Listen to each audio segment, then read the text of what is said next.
El domingo anterior terminamos el estudio advirtiendo que en la Biblia no hay un tan solo verso en donde Dios se obligue a apoyar nuestros proyectos aun cuando sean para honrarlo.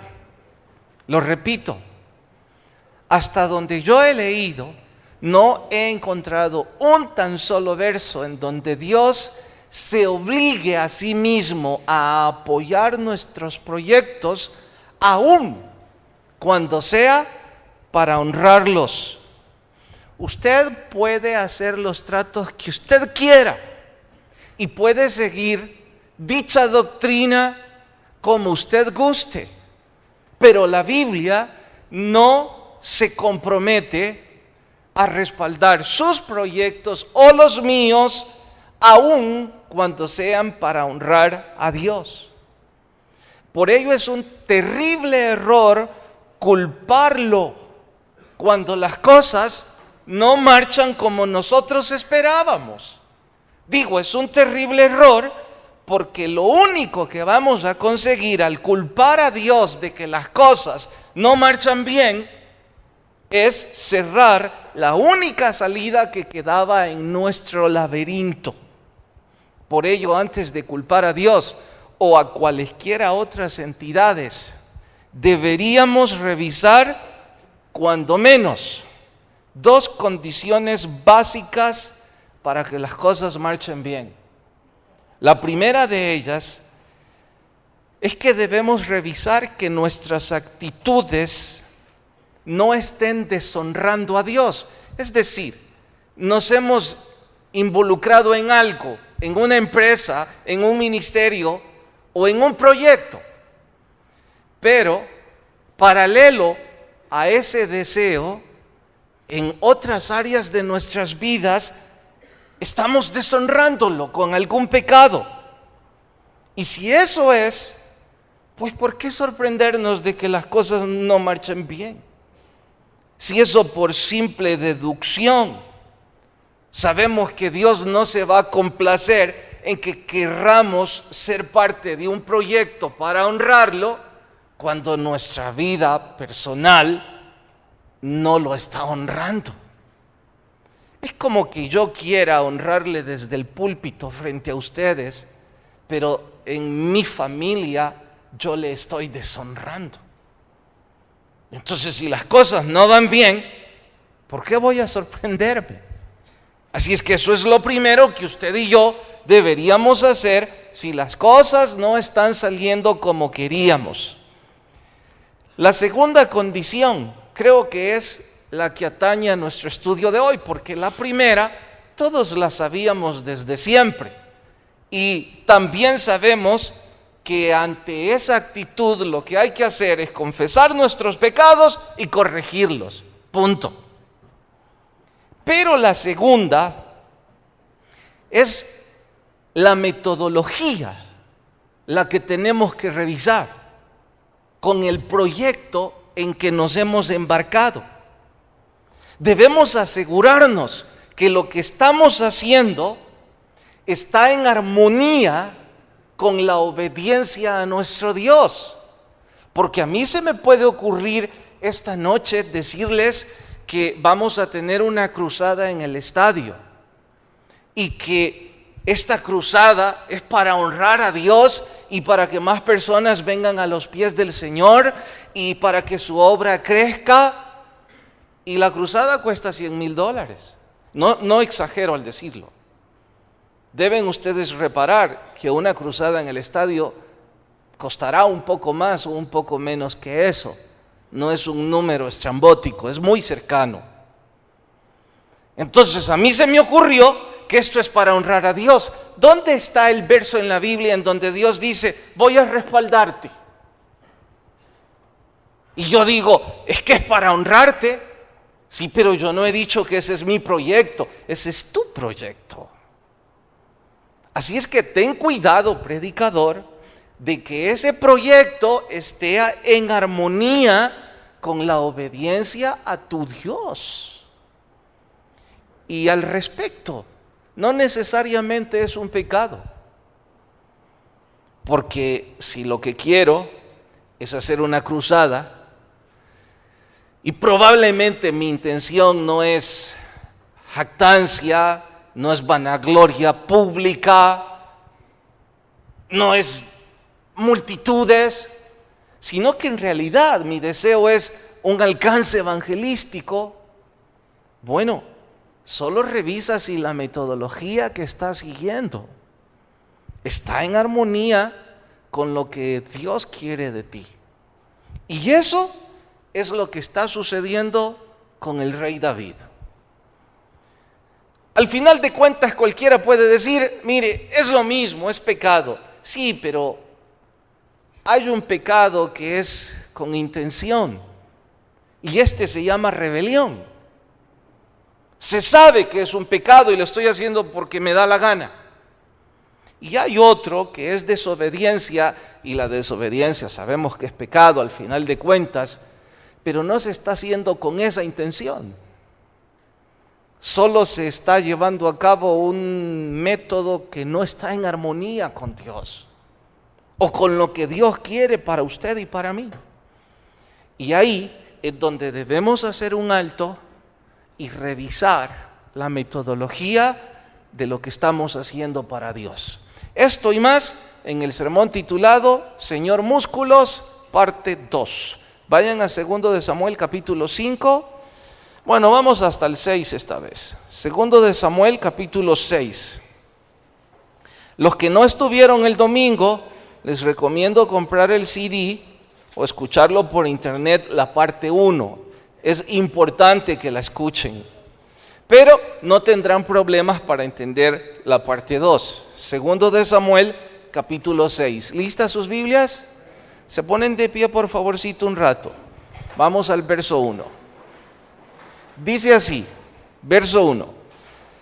David volvió a reunir a todos los escogidos de Israel, 30,000.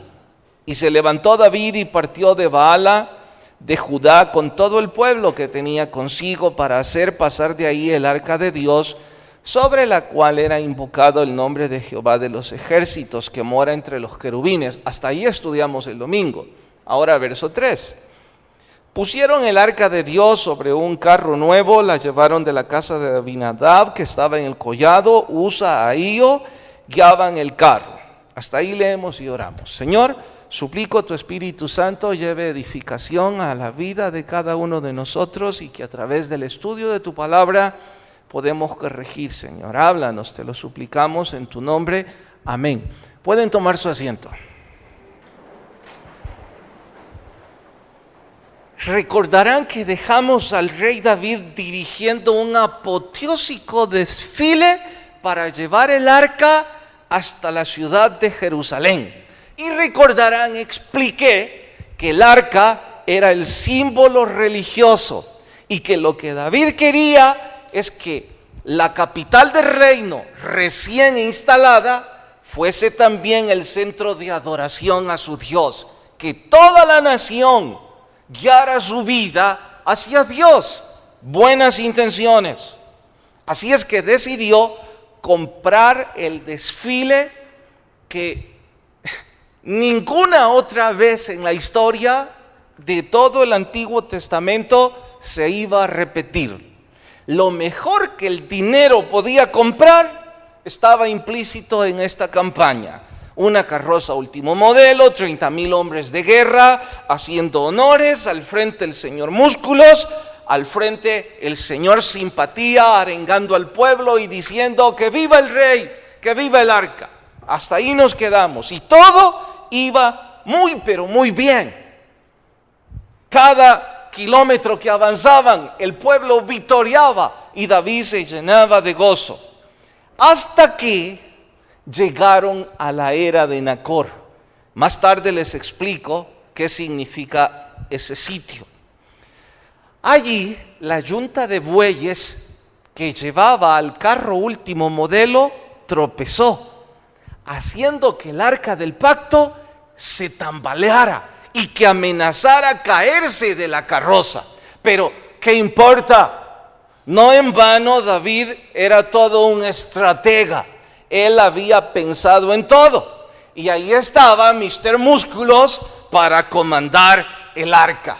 Así es que usted puede imaginar los brazos de este corpulento hombre. Cuando el arca amenazó tambalearse, él ágilmente dio la vuelta y puso sus fuertes brazos para ayudar al arca de Dios. Y eso último lo dije con todo el sarcasmo del mundo.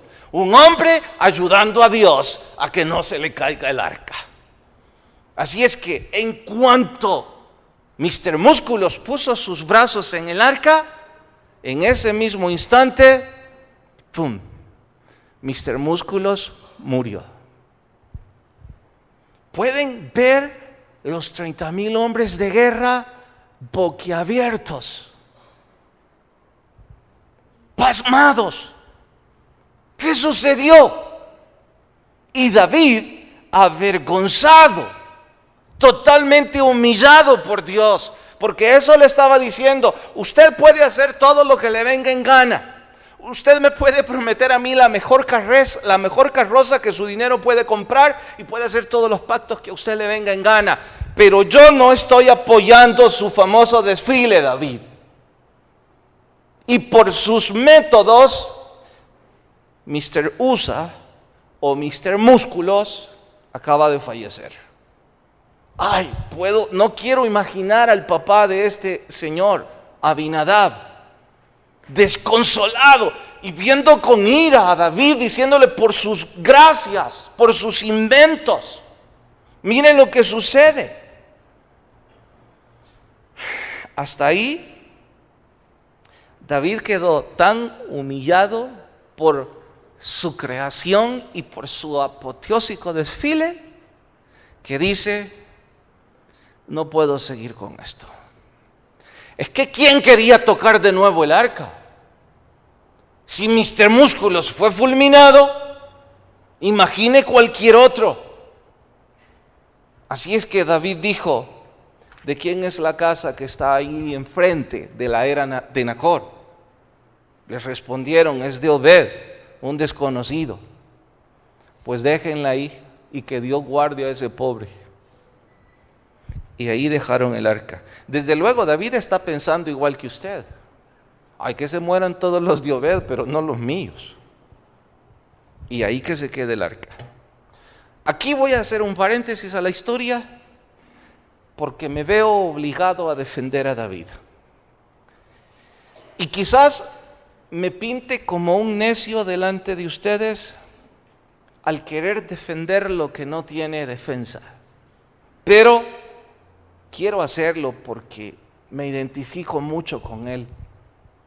Y creo que como él, hay otros que en la lista hemos querido hacer algo para el Señor y hemos fracasado terriblemente. Y nos sentimos humillados, frustrados y sin deseos de volver a poner nuestras manos en ese asunto. Si nuestra intención era mala, esa es otra historia, pero nuestra intención era buena. Queríamos honrar a Dios. Y déjeme citar ejemplos que le permitan identificarse con esta parte de la historia. Hablo de hombres o mujeres que nos hemos involucrado en cualquier empresa con buenas intenciones y hasta hemos llegado a decir: ahora que estoy luchando por hacer las cosas bien, me pasa esto. Cuando estaba siendo infiel en mi matrimonio, cuando andaba de parranda en parranda, esto no me sucedía. Pero ahora que estoy luchando por ser fiel a mi familia, mire mis negocios en bancarrota. Ahora que estoy sirviendo al Señor, el carro se me funde. Antes llevaba, mejor ni le cuento a quiénes en el vehículo y tampoco les cuento a dónde los llevaba. Ahora lo estoy ocupando para llevar a unos amigos a la iglesia y mire, a puros empujones terminé llegando. O aquella mujer que dice: ahora que he decidido estudiar en el seminario, mi hijo empieza rebelión y problemas terribles. Ahora que estoy queriendo hacer las cosas bien y honrar al Señor. Si esta es su situación, pero pongo la condición, si su situación no es la primera, ¿cuál es la primera? Con mi vida estoy deshonrando a Dios. Si eso es, este tema no es para nosotros. Ese tema es para decir, confesemos nuestro pecado y corrijamos. Este caso es aquellos que sí han estado luchando para hacer las cosas bien, pero las cosas están saliendo mal. Atentos. Hay que revisar la segunda condición. Lo que usted está haciendo está en armonía con lo que Dios manda. A ver, póngalo más claro, pastor. Sí, empezaré con mi ejemplo. Nuestra iglesia no tiene capacidad de pagar una cruzada de $100,000 en un estadio. No está en armonía con nuestra realidad. Aun cuando mis intenciones fueran buenas, no tengo que apelar a falta de fe. Tengo que apelar a sensatez financiera. Y no puedo quejarme ante una gran frustración delante de Dios diciendo, ¿por qué no vino toda esta gente que esperaba? Simple y sencillamente no estaba en armonía con lo que Dios me ha puesto a hacer. Si usted está pensando estudiar en el seminario y es una ama de casa, tiene que trabajar fuera del hogar para ayudar al ingreso familiar y pasa 10 horas fuera y otras 2 horas 30 aquí y además sirve en un ministerio, hermana, perdóneme, pero ¿y cuándo va a atender a su marido y a sus hijos? No tiene que ver con machismo, tiene que ver con armonía en lo que la palabra de Dios nos empuja hacia la sensatez. Tan simple como eso. ¿Usted quiere estar involucrada en todas las actividades? Eso no va a ir en armonía. Y tengo otros ejemplos más, pero no tengo minutos más. Usted y yo debemos ahora hacer un alto y preguntarme, ¿lo que estoy haciendo es algo que Dios me ha pedido que haga y estoy en armonía con su voluntad? ¿O es mi propia invención? Y en mi invención se me ocurren doctrinas extrabíblicas diciendo, yo he hecho un trato con el Señor. Yo le dije al Señor que si Él me apoya en esto, yo no voy a dar el 10%, voy a dar el 20%. Mire, prométale si quiere el 80%. No está en mi Biblia. No está ahí. Y como no está ahí, a lo mejor hay algo que tenemos que revisar. Voy a regresar a la historia. ¿Recuerdan dónde fue que el arca tambaleó? ¿Cómo se llamó el sitio geográfico en donde el arca parecía caerse? ¿Nadie lo recuerda? Búsquenlo entonces. ¿Cómo se llamó el sitio en donde tambaleó el arca? Está en el verso 6. Lo leemos de nuevo. Cuando llegaron, ¿a dónde? Les dije que les iba a explicar qué es esto de Era. Nacor es un nombre propio. Era fue un vocablo agrícola que se ocupaba para designar el sitio en donde se separa el trigo de la cizaña. Trigo y cizaña, cuando son muy jóvenes, casi parecen lo mismo. Tanto que los agricultores de ese entonces llamaban a la cizaña trigo bastardo. Los conocedores no quitaban el trigo bastardo del trigo, porque se parecen tanto que pueden, cuando son pequeños, el que no es experto puede cortar el trigo del bastardo. ¿Me estoy dando a entender? Entonces, los dueños de la hacienda decían, deje que crezcan, porque ya cuando han crecido es muy fácil identificarlo. Y en ese momento, los campesinos ponen a un lado el trigo y al otro lado la cizaña. ¿Por qué hay que hacer esto? Porque la cizaña es veneno lo suficientemente fuerte como para matar a una persona en pequeñas cantidades. Entonces era importante cuidar eso. El sitio en donde separaban el trigo de la cizaña se llamaban eras. Y eran algo así como altares. Me refiero a lugares altos dentro de todo el sembradío, en donde los campesinos podían verlo y conducir hacia ahí sus sacos de trigo. Allí estaban los expertos, a un lado el trigo, para producirlo, para que se convierta en materia prima de lo que usted quiera. Y la cizaña lo ocupaban como combustible. Es decir, la cizaña era buena únicamente para quemarla. Pues bien, ¿acaso es casualidad de que el arca tambaleara en ese sitio? Aunque alguien podría decir, mire, eso es una alegoría, yo estoy convencido que fue una causalidad.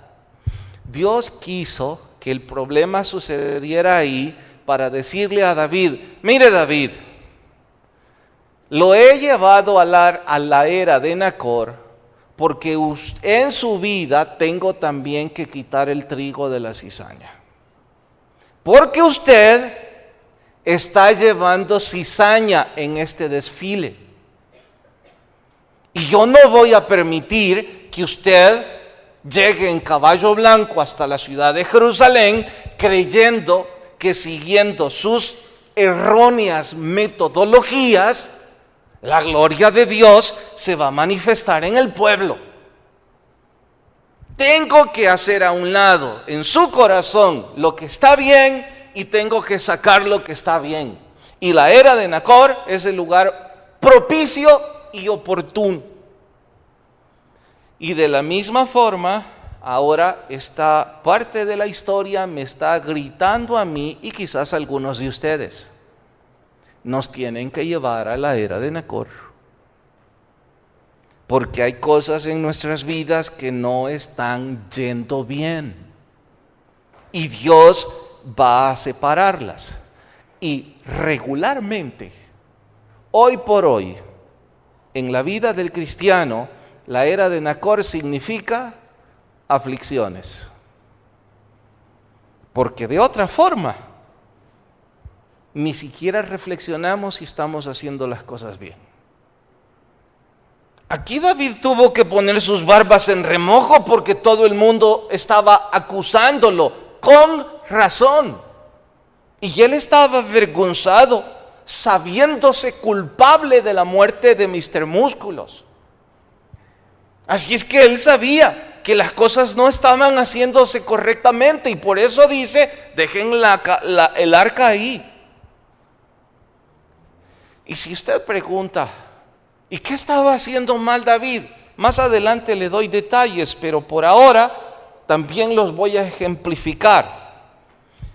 Ahora que yo tengo el dinero, dice David, para construir mi palacio, ahora que yo tengo el dinero para pagar la mejor cruzada jamás vista, pues entonces voy a hacer este desfile con el mejor lujo y la mejor suntuosidad que solo los reyes pueden pagar. Haré las cosas como yo quiero y no como Dios manda. El resultado fue vergüenza y humillación. Oro al Señor de que usted esté pasando un momento de abundancia. Usted debe tener cuidado que no sea ese momento de abundancia o ese momento de llegar a rey en donde usted empieza a hacer cambios en donde usted hace las cosas como usted quiere y no como empezó a hacerlas cuando el Señor lo llamó. Porque cuando usted empezó a crecer y a ser bendecido, habían cosas en su vida que hoy ya no son iguales. Entre algunas de esas cosas, sus amigos. De pronto, tenemos que buscar amigos que estén en nuestra misma posición socioeconómica. Porque con aquellos que crecimos, ya no están en nuestra posición. Y mire, no es que seamos unos soberbios, simple y sencillamente cada cosa en su sitio.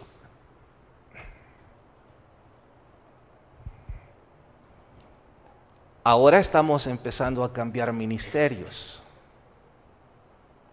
¿Por qué? Porque en la condición que usted está, pues esos ministerios son como muy sencillos. Ahora hemos empezado a cambiar costumbres de familia. Y estamos dando recursos a nuestra familia, envenenando su mente, que cuando empezamos a ser bendecidos, eso no era así. Estamos saliendo del camino y del redil en donde Dios nos había puesto. Y yo no creo en esta historia que David haya estado lleno de soberbia. Lo recalco, yo no creo en esta historia que David haya estado lleno de soberbia. Puedo equivocarme, pero creo en este pasaje que lo único que sucedió con David es que su nuevo estilo de vida le estaba robando la visión, la humildad, la sensatez y el sano juicio de ser un siervo que obedece a su Dios.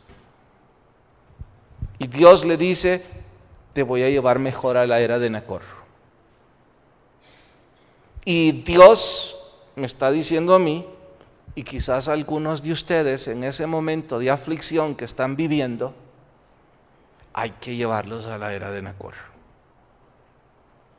Y ahí usted y yo vamos a reparar. Tengo que terminar con esto. ¿Con qué? ¿Por qué sigue jugando con esos números de teléfono que no debe tener?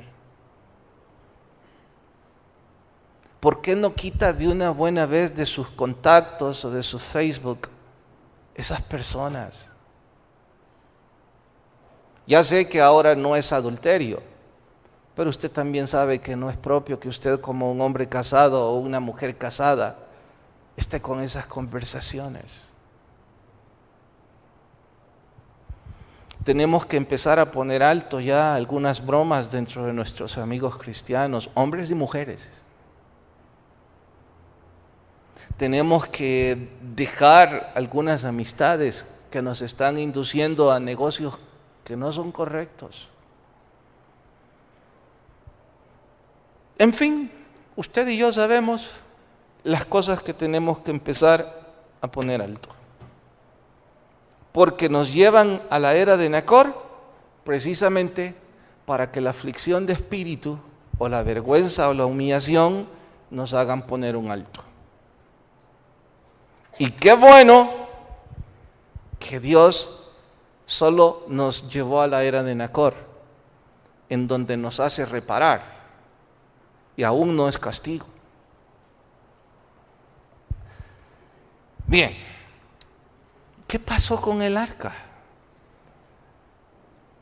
¿Recuerdan cómo se llamaba el hombre que vivía enfrente de la era de Nacor?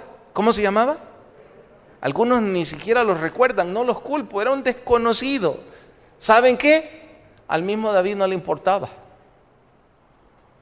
Pues ahí estaba David en su palacio, deprimido, avergonzado, Alguien le dijo, ¿va a ir a adorar al Señor? No, no quiero saber. Y es que creo que Él está enojado conmigo, no quiere saber nada de mí. Y usted ya no ama al Señor. ¿Cómo no? Si lo amo, pero en una complicación que también el enemigo nos lleva a nosotros de vez en cuando al punto de decir, ¿y para qué va a ir a la iglesia si usted es un hipócrita? O nos envenena más la cabeza diciéndonos, mire, esos líderes ni lo quieren.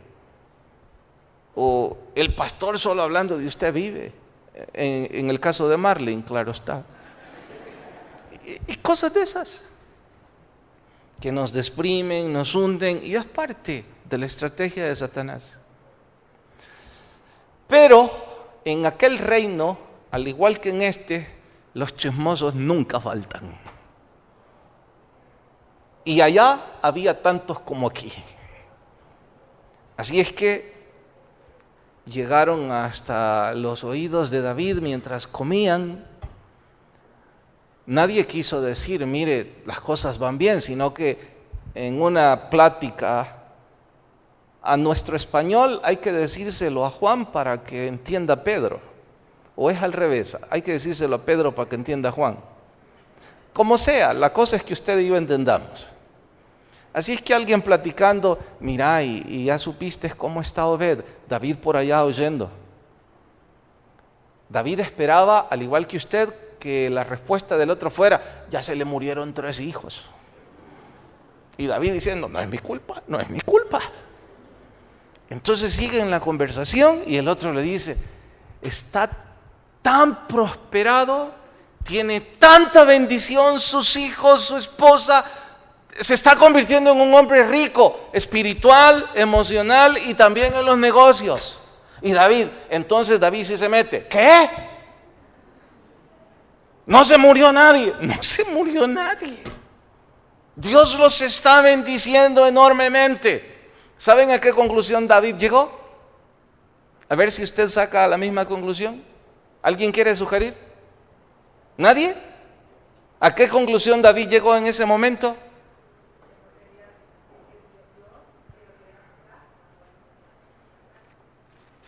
Casi. ¿A qué conclusión más sugieren llegó? ¿Mano Neto? A ninguna. Si usted hubiera sido David, ¿qué hubiera concluido? Se hubiera hecho el loco. A ver, Dorita, ¿qué habrías dicho? ¿Para qué dejé el arca ahí? No, porque la dejaste ahí porque se murió Usa. Pues sí, pero ¿qué conclusión te da eso? A ver, Luis, el problema no es el arca, el problema soy yo. Porque el arca sí está siendo de bendición a Obed, el problema soy yo. Y espero que usted no necesite un predicador esta noche para que le diga, el problema es usted. Y que usted y yo hayamos entendido que el que debe revisar qué está haciendo mal es usted y yo. En lugar de culpar a nuestra esposa, a nuestros hijos, a nuestros vecinos. Bueno, si alguno de nosotros en nuestra inmadurez o neurosis, hasta el chucho culpamos. Entonces David dice, faltan 6 para las... se nos acabó el tiempo. David dice, creí que el reloj era malo. David dice, si el problema soy yo, tengo que corregir esto. Y otra pregunta más, si su carro se arruina, ¿a quién le va a preguntar qué hacer con su carro? No le pregunta al vecino, no le pregunta a su mejor amigo, no le pregunta a la comadre. ¿A quién le pregunta cuando el carro se arruina? ¡Wow! ¡Cuánta sabiduría han traído esta noche! Y sé que me van a refutar, no, pastor, si eso es lógico. Y no parece lógico que cuando nuestra vida espiritual las cosas no van bien, a quien hay que irle a preguntar es al Señor. Pero le preguntamos al vecino, a nuestro mejor amigo, a la comadre. Bueno, algunos hasta a internet le preguntan, en lugar de doblar las rodillas. En aquel entonces, consultarle a Dios era buscar a los sacerdotes. Hoy día, consultarle a Dios es doblar las rodillas. Esperar que Dios nos hable a través de su palabra y de vez en cuando pedir algún consejo de alguien a quien creemos Dios le utiliza para darnos una guía. No voy a leer el capítulo porque nos va a quitar tiempo y ya no lo tengo. Nomás, primero de Crónicas. No lo busquen, por favor. Capítulo 15. No se les olvida porque es el siguiente libro. Y es el capítulo 15, la mitad del mes. En casa lo buscan. Es el pasaje paralelo de esta historia. En segundo de Samuel no da detalles. En Crónicas sí. Pero es la misma historia. Cuando David escucha que Obed está siendo bendecido, entonces sí se va a buscar a los sacerdotes. Y les pregunta, miren, ¿qué estoy haciendo mal yo? Y los levitas, esto no lo dice así la historia, pero yo me lo puedo imaginar. Creo que los levitas lo vieron a David, al fin se te ocurrió preguntar, ¿no? ¿Verdad? Es que fíjate, David, que hay una orden en el Deuteronomio, que el arca no se lleva en carros nuevos, ni con hombres de guerra. Hay una ley que dice que hacer eso es un irrespeto a nuestro Dios. La ley dice que se van a poner argollas en el arca, una en cada esquina, y le vas a meter 2 bordones, uno aquí y otro allá, y en las esquinas vas a poner levitas, sacerdotes, hombres que su trabajo es las cosas espirituales. Y uno en cada esquina, paso a paso, esa es la forma de transportar el arca. David dice, y yo tanto que he estado gastando y esto es gratis. Así es que, dice David, háganlo como Dios dice. Si yo lo que quiero es la bendición de Dios y obedecer a Dios, entonces los levitas empezaron y llevaron el arca y sorpréndanse, dieron 6 pasos, 2, 3, 4, 5, 6, bajaron el arca. Y David, así nunca van a llegar. Y una vez más los levitas le advierten, ¿querés hacer tu voluntad o lo que Dios dice? Ay, perdón. Es que lo que Dios dice es que cada 6 pasos debemos hacer una invocación y adoración al Señor. Yo no sé cuánto tiempo se tardaron, pero el arca llegó a la ciudad de David y desde entonces se llama la ciudad santa, no la ciudad de David. Porque las cosas se hacen como Dios dice que deben hacerse. ¿Qué pasó al llegar? Les cuento el domingo. Fue un gran baile y otro gran problema, porque David ya estaba saliéndose del guajal. Pero hasta aquí puedo terminar parte de la historia en decirme a mí mismo, ¿quién te ha dicho, predicador, que Dios se complace en el lujo, en la suntuosidad o en la presunción? ¿Quién te ha dicho que Dios necesita dinero?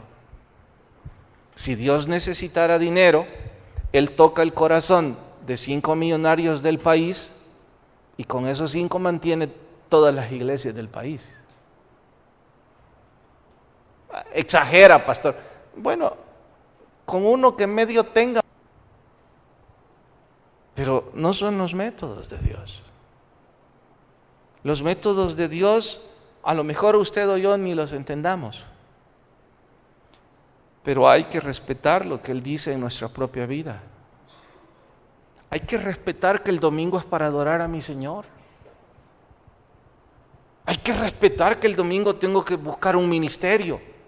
Yo sé que hay un montón de ustedes que pueden tildarme de arcaico, de fuera de orden, de religioso, Porque digo que, ¿cómo puede ser que usted el domingo esté en la playa, esté en la montaña o esté en cualquier otra situación y no tenga tiempo para dedicarle tiempo al Señor, o en media semana?